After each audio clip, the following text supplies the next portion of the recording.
Азербайжан, Казакстан, Турция, Крым жана башка жалпы 12 мамлекеттен келген фотосүрөтчүлөр Ош шаарынын күнүнө карата өткөрүлүп жаткан салтанаттуу иш-чараларды өз сүрөттөрүндө көрсөтүшөт. Фото кагарчылардын арасында эркин сүрөтчүлөр жана белгилүү сайттардын фотожурналисттери бар. Алар Ош шаарынын күнүнө чейин эле тарыхый кооз жайларын жана тургундардын жай жашоосун чагылдырып башташты. Мои впечатления. Мен Крым шаарынан келдим. Ош шаарына биринчи жолу келип жатышым. Шаар аябай кооз, тарыхый шаар экен. Мага шаардын тургундары өзгөчө жакты. Мен сүрөттөрүмдө шаардын ичиндеги жөнөкөй жашоочулардын сүрөттөрүн тарта баштадым. Аябай кызыктуу чыкты. Андан сырткары Сулайман тоосу, Ак Буура дарыясы баары сүрөт тартуу үчүн жаралгандай.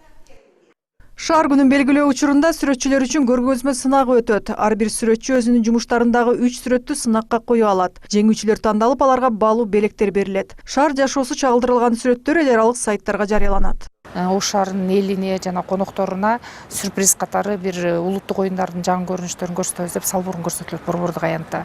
Ал эми биздин Изюм ресторанынын аянтчасында гүл жарманкеси өтөт.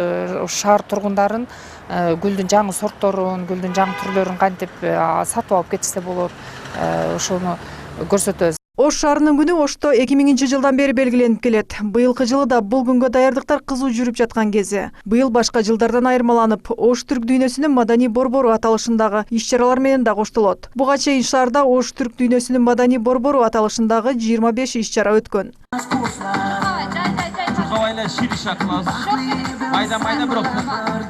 Шаар күнүн утурлай Ошто түрк элинин белгилүү элдик ырчысы Ашык Вейселдин 125 жылдыгына арналган концерттик иш-чара улантты. Ага Турция, Казакстан жана Өзбекстан мамлекеттеринин ырчылары катышты. Концерттик программа Ашык Вейселдин сүрөт көргөзмөсү менен уланды. 2019-жылы Түрксойдо Вейсел жылы деп жарыяланган. Буга чейин 2018-жылы Түрксой Чыңгыз Айтматов жылы деп да жарыялаган эле. Элдик ырчы болуп кетиптир да.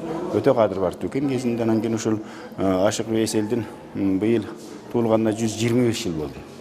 Ошого байланыштуу Түрксой 2019-жылда Ашык Вейсел жылы деп белгилеген. Анан албетте 2019-жылдагы түрк дүйнөсүнүн маданий борбору Ош болуп тургандан кийин Ашык Вейсел боюнча иш-чара өткөрүлсөк болбойт. Анан ушу кезге мурдатан пландаганбыз. Ош түрк дүйнөсүнүн маданий борбору аталышындагы иш-чаралардын 24-25 иш-чаралары өтүп жатат. Ал эми шаар күнүнө карата өтчү салтанаттуу иш-чаралар шаардык стадиондо аянтта өткөрүлөт. Шаар тургундары жана меймандары үчүн бул күнү айыл чарба жарманкелери, музыкалык улуттук оюндардын түрлөрү коюлуп, кечкисин эстрада ырчыларынын коштоосунда концерттик шоу программа өтөт. Махпурат Алибаева, Шахрух Эминжанов, Ош Бирим жаңылыктары.